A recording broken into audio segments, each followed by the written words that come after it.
Hello students, we are moving towards next lecture of mole concept. मैं बार बार एक term reaction में use करता था परसेंटेज एल्ड, और परसेंटेज एल्ड आप लोग कहते थे ये क्या है, इसका क्या मीनिंग है। थोड़ा सा पहले उसको हम लोग समझें। देखो, परसेंटेज एल्ड का मतलब ये है कितना परसेंट रिएक्शन कंप्लीट हो रहा है, तो कितना परसेंट प्रोडक्ट में कन्वर्ट हो रहा है। लेट्स सपोज कोई एक सब्सटेंस है A. If any substance is taken which is A, इसको भी छोड़ दीजिए। If any substance that is taken as A, मान लो प्रोडक्ट में फॉर्मेशन कर रहा है, बट ये 100 मोल आपने यदि दिया है और इन 100 mole reactant only 20 mole is converting into product. मतलब क्या, इनिशियली ये 100 t इक्वल्स टू 0 पे आपने देखा 100 मोल था, t इक्वल्स टू 0 पे ये 0 था, t इक्वल्स टू 100 सेकेंड पे देखा, फिर से ऑब्जर्व किया, this one was 50 mole let's suppose, and यदि ये 50 मोल होगा मतलब 50 मोल रिएक्ट कर गया ना, 50 मोल रिएक्ट कर गया तो ये भी 50 मोल बन जाएगा। t इक्वल्स टू 5 डेज के बाद आपने देखा तब भी ये 50 मोल, अब अगेन ये 50 मोल। मतलब आप कह सकते हो कि यहां के बाद 100 सेकेंड के बाद मुझे ये दिख रहा है कि concentration of A is not changing and product भी कांस्टेंट हो गया। मतलब रिएक्शन जितना होना था उतना हो चुका है। सो यू विल से एक्सटेंट ऑफ रिएक्शन, यहां पे एक्सटेंट कितना रिएक्शन हो रहा है वो 100% नहीं है, it is less than 100%। If it is less than 100% तो इसी को हम लोग बोल रहे हैं कि ये इल्ड परसेंट होगा। Percentage yield is not 100%। If percentage yield will be 100%, then what will happen, A पूरा प्रोडक्ट में कन्वर्ट कर जाएगा। ए पूरा कन्वर्ट कर जाएगा देन क्या होगा, फाइनली ए का 0 हो जाएगा और पी का 100 हो जाएगा। तो यही हम अभी तक करते थे, बट इन सम केसेस, और कहोगे इन एक्चुअल केसेस ऐसा ही होगा कि कुछ ना कुछ रिएक्टेंट बचा रह जाएगा, प्रोडक्ट में 100% कन्वर्जन नहीं होता। जनरली केमिकल रिएक्शंस इस टाइप के बहुत ज्यादा नोन है, बट आप इस कॉन्सेप्ट को तभी यूज करोगे जब आपको ये बोला जाए percentage yield is less than 100% और percentage yield is given. If it is not given then you must take 100%। Okay, so now ये टाइम आया, आप समझ गया कि परसेंटेज इल्ड का मतलब है, जस्ट इतना आपके दिमाग में आना चाहिए। परसेंटेज इल्ड जहां पे आया मतलब आप ये समझोगे कि इतना पूरा का पूरा रिएक्टेंट प्रोडक्ट में कन्वर्ट नहीं हुआ है, पूरा का पूरा रिएक्शन कंप्लीट नहीं हुआ है। बस एक लाइन इंफॉर्मेशन है, क्या होता है, बस इतना आपको समझना है। If percentage yield in any reaction is given, it means that 100% conversion of reactant into product is not possible. और कुछ रिएक्टेंट ही प्रोडक्ट में कन्वर्ट हुआ है।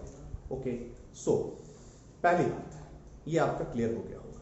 लेट्स सपोज जैसे मैं बोलूं CaCO3 का हीटिंग, अभी आपने थोड़ी देर पहले हीटिंग इफेक्ट देखा है।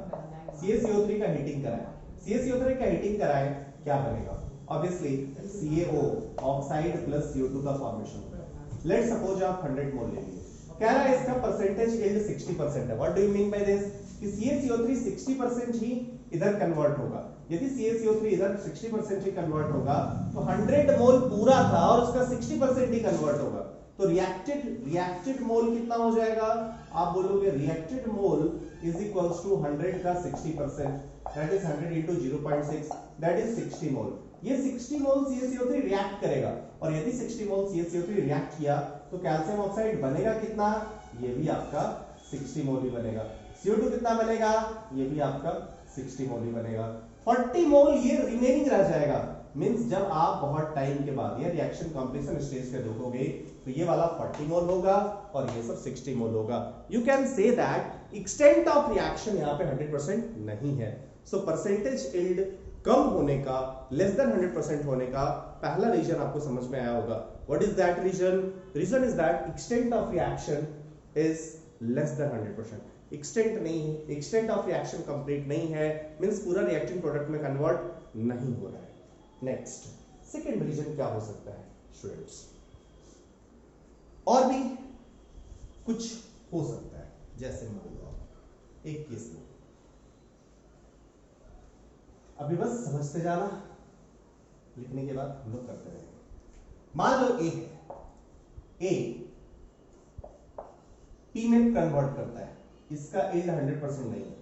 इसका ये भी रीजन हो सकता है, ए कुछ पी डैश बना है, मींस हम साइड रिएक्शंस आ रहे हैं, इसी रिएक्टेंट से कुछ साइड रिएक्शंस हो रहे हैं. ए से प्रोडक्ट भी बन रहा है और ए से पी डैश भी बन रहा है, मतलब ऑब्वियसली ए से पी 100% ए पी में तो नहीं बनेगा, कुछ ए पी डैश में भी कन्वर्ट हुआ है. और यदि ए कुछ पी डैश में कन्वर्ट हुआ है, then what you will say percentage yield 100% नहीं होगा इस रिएक्शन में. ना इस रिएक्शन में 100% होगा, ना इस रिएक्शन में 100% होगा. Means total amount of A is converted into P and P dash, ये दोनों में कन्वर्ट किया. इस केस में भी परसेंटेज यील्ड लेस आएगा, कम आएगा. सो परसेंटेज यील्ड को अब डिफाइन करने का टाइम आ गया है. So first we have to define percentage yield. What is percentage yield? Heading डालिए, परसेंटेज यील्ड लिखिए.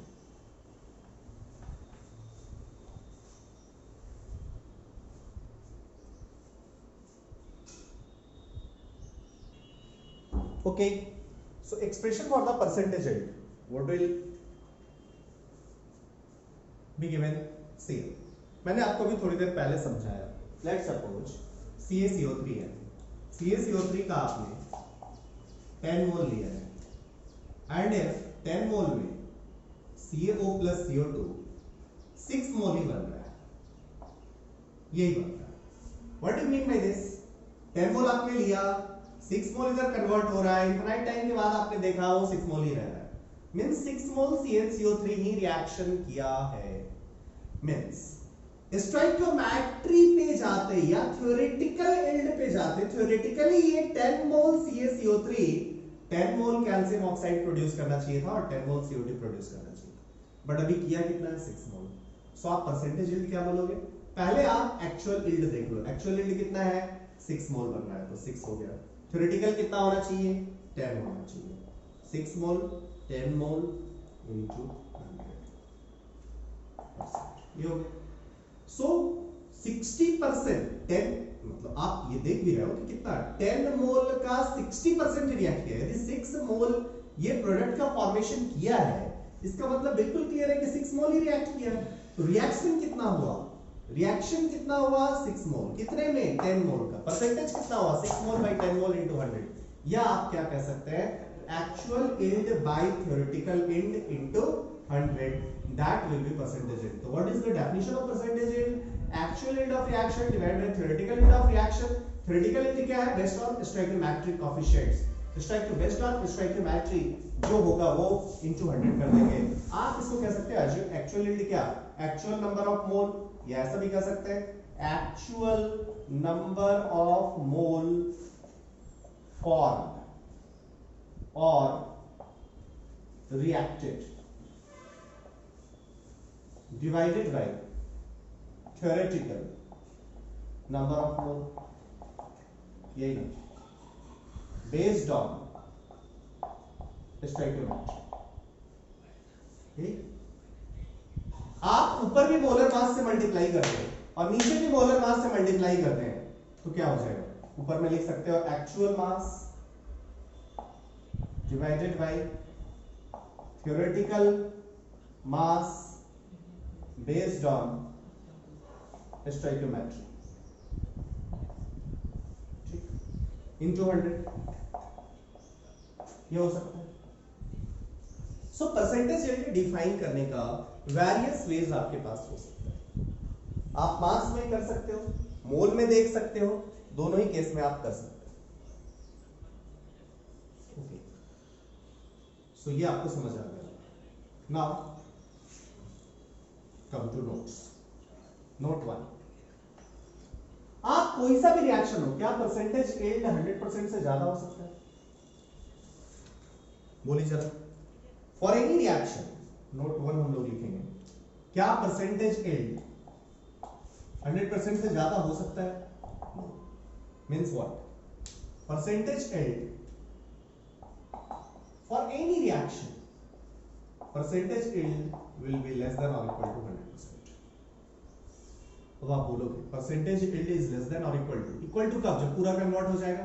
कुछ नहीं दिया हुआ है तो क्या लेना है? 100% लेना है। लिख लीजिए, if nothing is mentioned, if nothing is mentioned, then आप percentage yield कितना लोगे? If nothing is mentioned, then percentage yield must be taken to 100%. Okay. Now next one. Percentage yield less क्यों होगा? Regions of less than 100% yield, क्यों ऐसा होगा? First reason, what will be the first reason? If extent of the reaction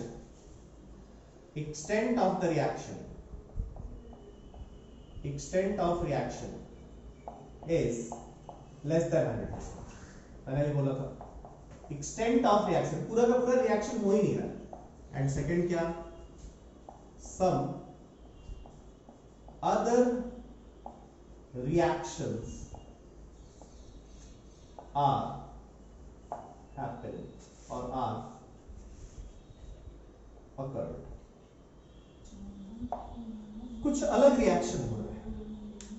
some other reactions are occurred other than मतलब means other than expected, जो expected reaction है उससे कुछ अलग reaction हो गया। यदि ऐसा होगा तो परसेंटेज रेट लेस देन 100% होगा। समझ में आ गया?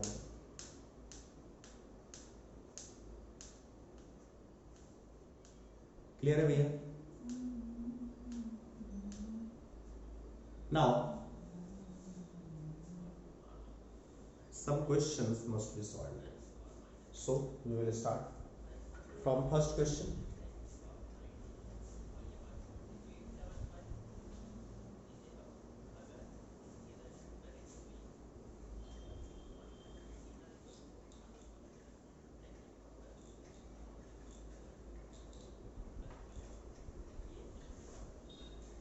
चलिए जल्दी परसेंटेज एल्ड बेस्ट क्वेश्चन हम लोग तुरंत लेते हैं।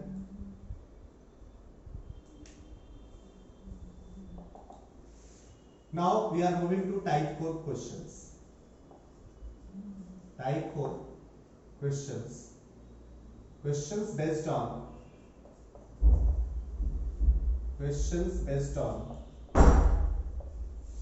percentage yield.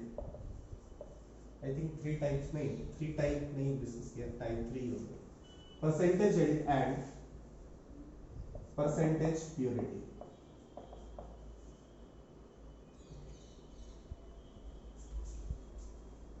फर्स्ट क्वेश्चन हम लोग लेते हैं, प्योरिटी की बात हम लोग करते हैं। क्वेश्चन ऑन परसेंटेज yield पे based, calculate mass of CO2 formed if 5 kg CaCO3 is heated strongly, assuming 90% yield। अब बोल दिया, आपको रिस्ट्रिक्ट कर दिया कि 100%, जैसे ही ये बोला मींस yield आपका 100% नहीं था। सिंपल क्वेश्चन, सॉल्यूशन फास्ट हो गया होगा। अरे भाई देखो तुरंत,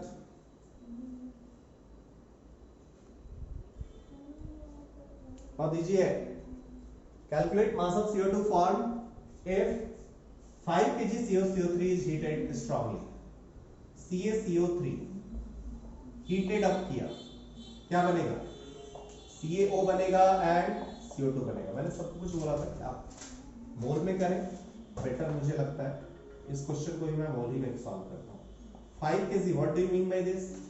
5 kg मतलब कितना मोल? ऑब्वियसली 5000 by 100 दैट इज 50 मोल। अब चलिए 90% यील्ड है, मतलब जितना है उसका 90% ही इधर आ रहा है। 50 मोल है, 90% रिएक्ट कर रहा है, मतलब ये कितना बनेगा? 50 into 90, 50 into 0.9, this is 50 into 0.9, this is 45, this is 45। समझ में आ रही बात? और ये 5 मोल बचा रह जाएगा। मतलब ये वो केस था जिसमें कि extent of reaction less than आपका 100%। अब यदि पूछा मास ऑफ प्रोडक्ट्स फॉर्म, अरे यार 5 मोल बचा रह गया, मास ऑफ प्रोडक्ट्स कितना आ जाएगा? आप बोलोगे 45 into mass of CaO 45 into 60 और प्लस ये कितना? नहीं 60 नहीं, कैल्शियम 40, 56 और 44। या कह सकते हो कि जितना रिएक्ट किया उतना ही तो इधर फॉर्म किया होगा। रिएक्ट कितना किया? 45 मोल। 45 मोल मतलब 4.5 kg। 4.5 kg रिएक्ट करके प्रोडक्ट बन गया, सो मास ऑफ प्रोडक्ट्स 4.5 kg हो सकता है एंड 500 ग्राम CaCO3 पड़ा रह गया। अंडरस्टूड और not? Clear to all of you? ये समझ आ गया? सो जब कभी भी इस टाइप का क्वेश्चन हो आप इजीली डील कर सकते हैं। Okay, we are moving to next question. Okay students, now you have the question. Calculate mass of KClO3 required to produce 1.49 gram KCl if percentage yield of the reaction is first part में 100%, second part 80% and third part is 60%.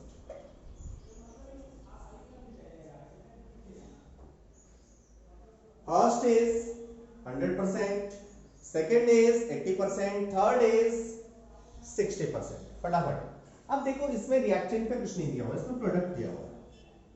फटाफट करेंगे आप।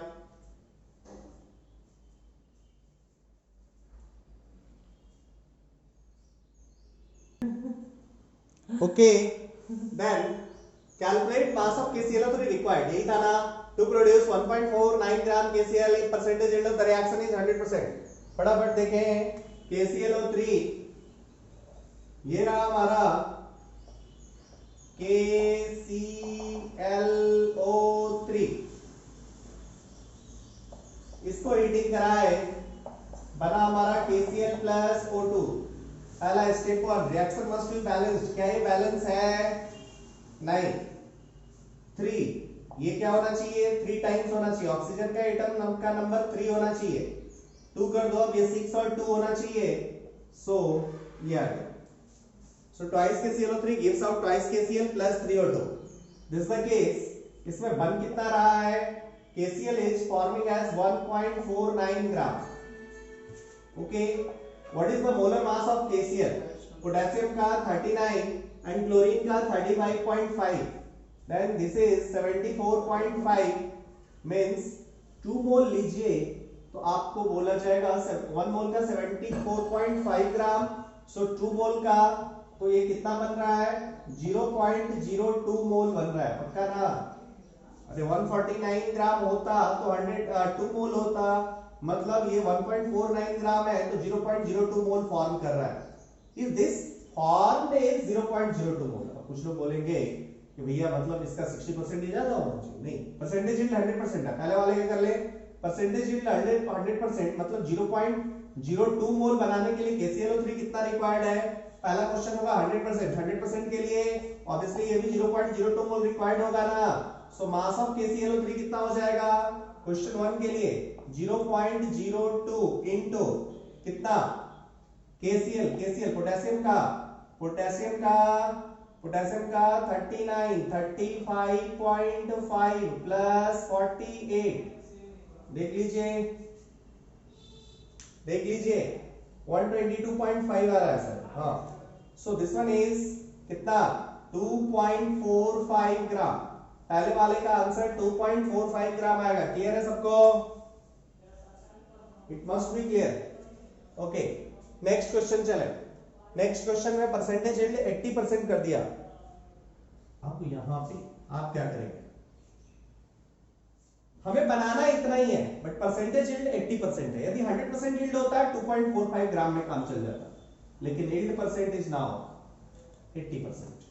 80% मतलब यदि ये 100 है तो 80 ही बन रहा है। ओके, आप मान लीजिए x मोल है, x मोल से 0.8 मतलब ये रिएक्शन कितना कर रहा है ये x मोल, और इसका 80% रिएक्ट कर रहा है, मतलब रिएक्टेड मोल कितना हो गया x इंटू 0.08, मतलब ये बनेगा कितना, समझ में आ रही है कोई बात?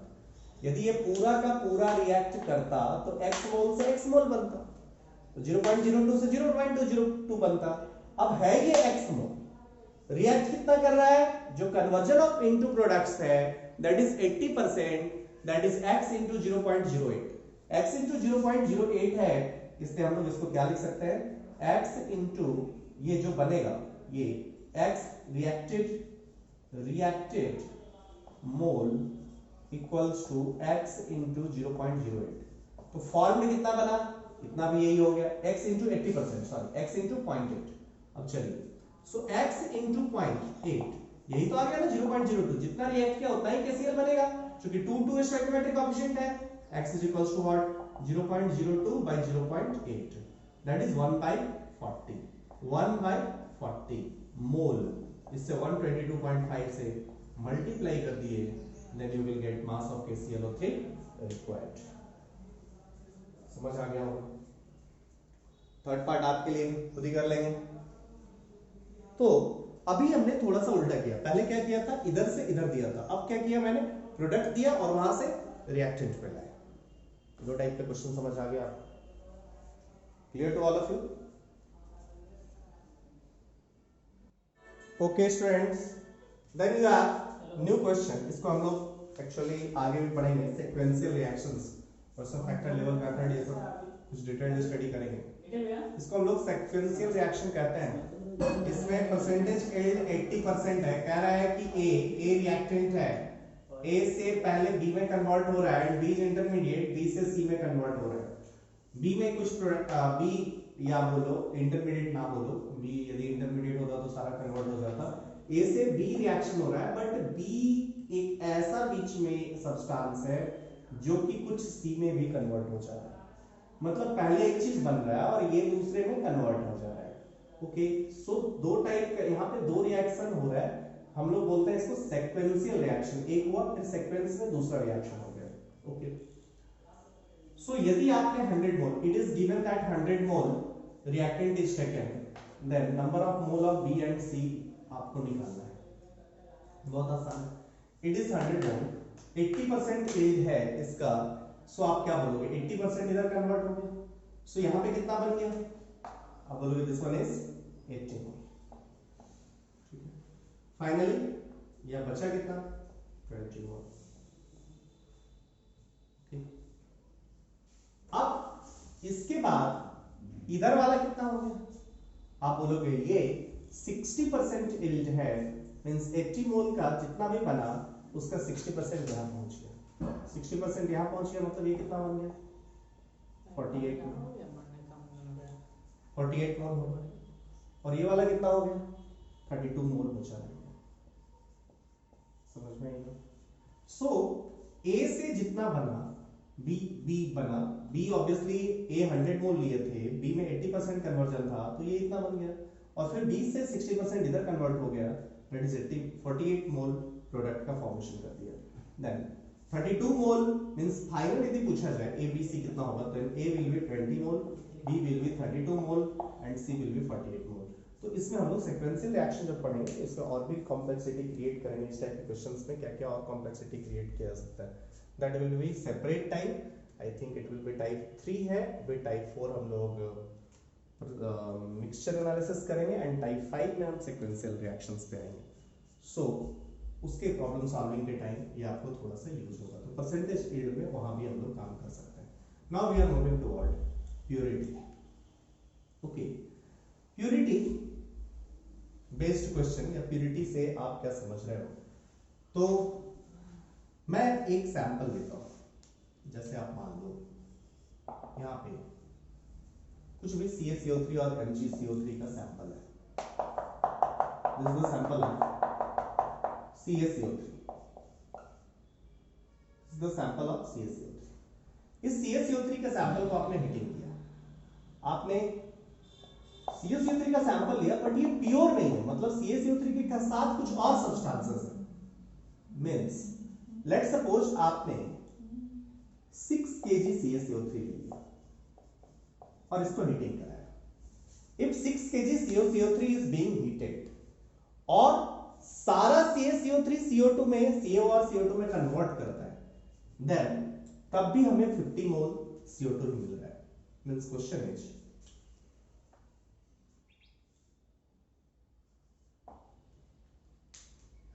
moving towards question. A sample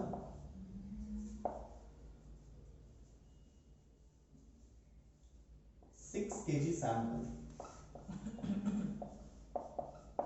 having CaCO3 is heated strongly,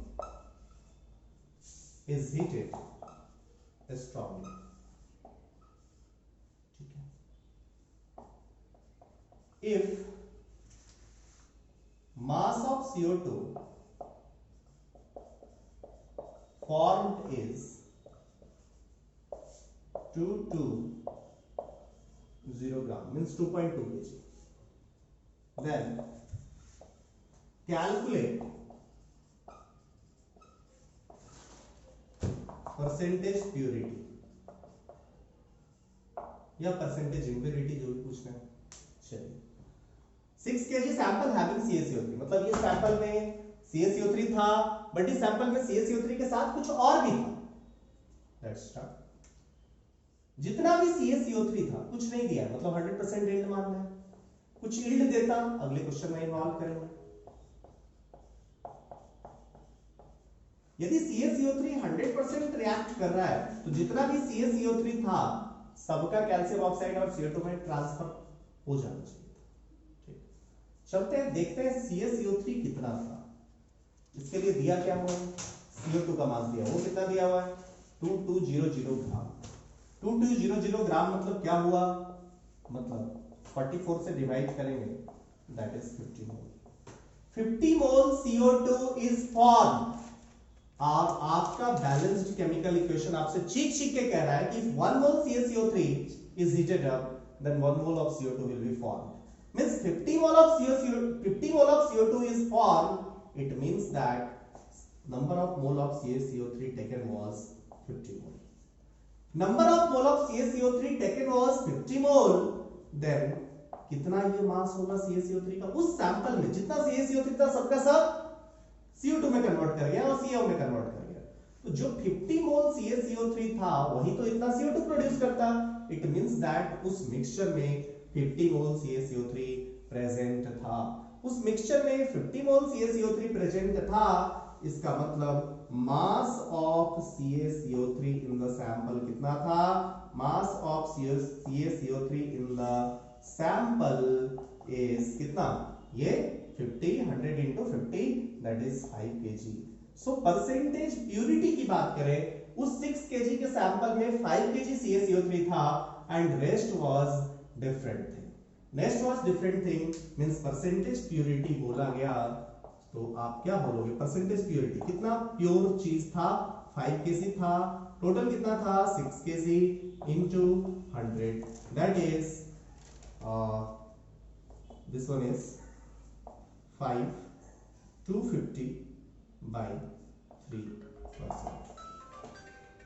It should be clear to all of you. Okay students, then note देके आप लिख सकते हो, नोट देके आप लिख सकते हैं, for any impure sample, for any impure sample क्या होगा, mass of sample equals to mass of substance plus mass of impurity, mass of the pure substance plus mass of impurity.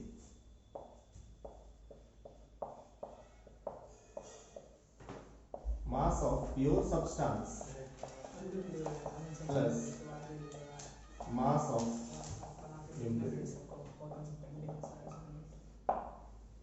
समझ आ गया होगा?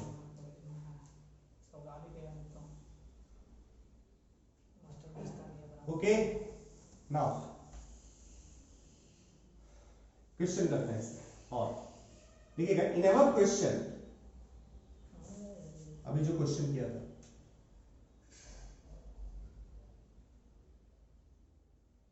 इन एवर क्वेश्चन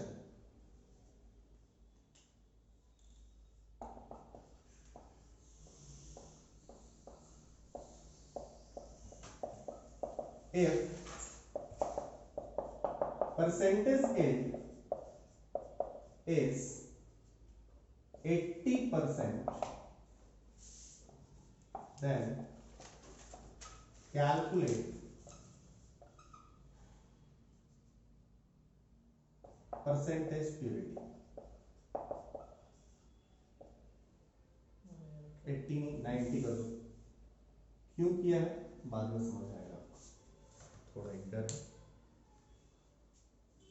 चलिए CaCO3 था, उसमें sample CO plus CO2 बनाना। Okay, CO2 कितना मोल बना था भैया? 50 मोल बना था। अब कुछ CaCO3 था उसमें, वो जो आपका सैंपल था उसमें CaCO3 was present, some other substances, some other impure substances was also present, and इसमें थर्ड थिंग भी जोड़ा गया कि सबका सब CaCO3 प्रोडक्ट का फॉर्मेशन नहीं करता है, मतलब परसेंटेज यील्ड भी 100% नहीं। Means if x mole CaCO3 is taken, इसका मतलब बिल्कुल नहीं होगा कि x मोल प्रोडक्ट बन रहा है। If x mole CaCO3 is taken, इसका मतलब ये है कि x into परसेंटेज यील्ड वाला प्रोडक्ट बन रहा है। सो परसेंटेज यील्ड इसका कितना दिया हुआ है? 90% यील्ड दिया हुआ है। So let number of mole of CaCO3 was x, इसका मतलब x into 0.9 का ही रिएक्शन होगा। What do you mean by this? मतलब number of mole of CO2 form में कितना हो जाएगा? number of mole of CO2 form में यहां से आ जाएगा x into 90/100, that is x into 0.9। आप देख रहे हैं कि वो 50 दिया हुआ है, it means that x into 0.9 is equals to 50, so x equals to what? 50/9, that is 500/9। 500/9 मतलब मास इसका यदि आप निकालो तो ये कितना आ जा रहा है? जल्दी, मतलब mass of CaCO3 was 500/9 into 100 gram. Kilogram में कितना हो गया? किलोग्राम में बोलोगे that is 50/9 kg। अब चलिए ये वाला कितना है, अब आपको समझ आएगा कि वो 8 है, हमने 80% क्यों नहीं लिया था। 9 ये आएगा 5 पॉइंट कितना? 55 kg।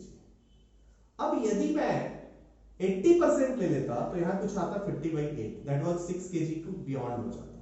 मतलब इसमें टोटल मास 6 kg ही था और वो 6 kg के बियॉन्ड CaCO3 रिक्वायर्ड था, वो तो हो नहीं सकता था, इसलिए मैंने एल्ड को थोड़ा बढ़ा दिया।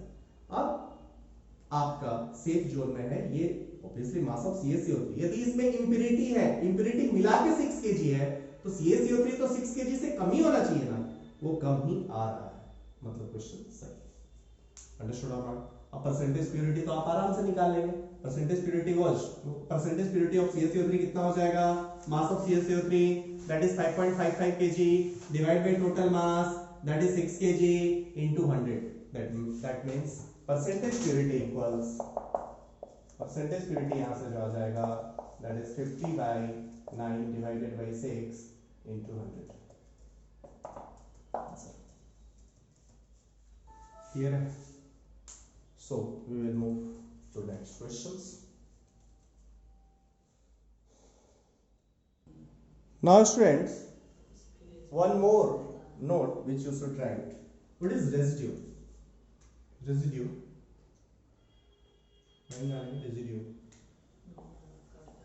Residue किसको बोलते हैं? जैसे अभी हम लोग बार बार कार्बोनेट ले रहे हैं, कार्बोनेट और बाइकार्बोनेट का हीटिंग आपको पढ़ाया है। ये लीजिए CaCO3, इसको आप लेट सपोज हीट करते हो, इसको आप हीट करते हो तो क्या बनता है, calcium oxide plus something CO2 gas. ये वाला सॉलिड होता है, CaCO3 सॉलिड ही होता है, और यहाँ पे CO2 गैस रिलीज हो जाता है। यदि CO2 गैस रिलीज हो गया तो अब जो सब्सटेंस है, आप 100% ईल्ड माने तो CaCO3 के हीटिंग से जो बना वो CaO तो बना, मतलब ये मानो इसमें CaCO3 था, यदि ओपन कंटेनर ही आप ले लो तो इसमें पहले CaCO3 रखा हुआ था, आपने इधर से हीट किया तो CO2 गैस क्या हुआ, बाहर चला गया, गैसेस बना मतलब ये बाहर चला गया। अब धीरे धीरे क्या होगा कि आपको कुछ बचा हुआ मिलेगा, बचा हुआ क्या होगा, ये CaO का सॉलिड कुछ बचा हुआ रह जाएगा। आफ्टर हीटिंग जो बना वो कुछ ऐसा बचा हुआ रह गया, जो बचा हुआ रहे इसी को हम लोग बोलते हैं रेजिड्यू। सो रेजिड्यू क्या होगा, लिख लेंगे, residue is the substance, residue is the substance which is left at the bottom of the vessel,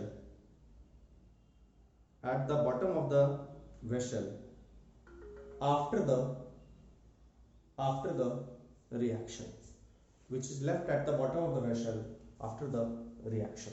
So इसको हम लोग रेजिड्यू बोलेंगे। कभी कभी ये टर्म्स आ जाता है, जैसे सिंपल आपसे एक क्वेश्चन बोलता कि हम लोग मान लो 5 kg CaCO3 का हीटिंग करा है, 5 kg CaCO3 के हीटिंग में रेजिड्यू कितना बचा, सिंपल सी बात है भैया, 5 kg CaCO3 मतलब कितना, 5 kg मतलब 50 मोल ना, और इसका मोलर मास 100 ना, मतलब 50 मोल CaCO3 का आपने हीटिंग कराया, यदि 100 कुछ नहीं दिया मतलब परसेंटेज यील्ड कितना है, percentage yield is 100%। What do you mean with this, 1 मोल से 1 मोल, तो ये वाला भी बनेगा कितना 50 मोल, ये पूरा खत्म, ये भी कितना बनेगा 50 मोल, मतलब 50 मोल CO2 गायब हो जाएगा, बचेगा कितना 50 मोल, मतलब रेजिड्यू कितना बचेगा, सो आप बोलोगे कैल्शियम का होता है 40, ऑक्सीजन का 16, मींस मोलर मास इज 56 ग्राम पर मोल, तो मास ऑफ रेजिड्यू लेफ्ट कितना हो जाएगा, बोलोगे मास ऑफ रेजिड्यू जो होगा दैट इज 50 into 56 ग्राम। समझ में आ गया? सो हम लोग बोलेंगे जब कभी भी इस टाइप का क्वेश्चन होगा, जैसे आपको बता दिया इतना ग्राम लेफ्ट, इतना ग्राम उड़ गया या इतना ग्राम बचा हुआ है, इसका मतलब उससे कितना ग्राम रिक्वायर्ड था ये सब निकाल सकते हैं। जस्ट ये सारे क्वेश्चंस स्टोइकियोमेट्री बेस्ड होते हैं, थोड़ा सा जस्ट उसमें इंप्योरिटी जोड़ा, एक्सटेंट ऑफ रिएक्शन जोड़ा, परसेंटेज यील्ड जोड़ दिया, ये सब थोड़ा थोड़ा कलाकारी किया जिससे कि क्वेश्चंस का वेरिएशन और भी ज्यादा हो गया। Okay, then it must be clear to all of you. हम लोग और भी कुछ मिक्स्ड टाइप के क्वेश्चंस करेंगे इसमें, लाइव क्लास में हम लोग ढेर सारे क्वेश्चंस इसमें और भी सॉल्व करेंगे, आपको मैंने कॉन्सेप्ट्स देने की कोशिश करी है। Okay, please write down one more question. Please write down one more question. An impure sample of FeS2, an impure sample of FeS2, an impure sample of FeS2 was burnt with O2, was burnt with O2 to produce Fe2O3 and Fe2O3 and SO2.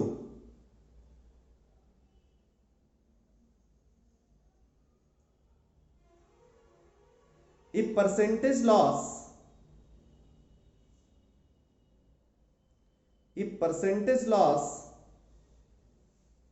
is 8%